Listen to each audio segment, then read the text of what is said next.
لیکن اس نے بیماری کی وجہ سے روزے نہیں رکھے یا سفر کی وجہ سے روزے نہیں رکھے تو روزے معاف نہیں ہوں گے، بلکہ ان روزوں کی بعد میں قضا کرنا ہے۔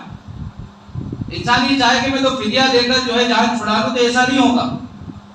بالفرض یہ مان لیجیے کہ کوئی انسان واقعی بہت زیادہ بیمار ہو گیا اور اس نے روزوں کا فدیہ بھی ادا کر دیا، بعد میں پھر اس کو شفا مل گئی تو اس کو روزے رکھنا ہے، اور جو فدیہ اس نے دیا تھا وہ اس کو دوسرا ثواب مل جائے گا، صدقے کا ثواب مل جائے گا، لیکن روزے معاف نہیں ہوں گے۔ روزے تو رکھنا ہے۔ ایسے ہی جس انسان کے اوپر حج فرض ہے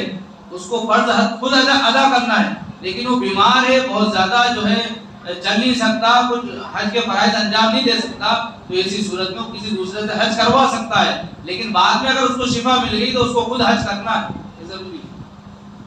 اور اس کے پاس پیسہ ہے تو وہ حج کی وصیت کر کے مرے، تاکہ اس کے مرنے کے بعد اس کے وارثین دوسروں سے حج کروائیں یا وہ خود حج کر کے آئے۔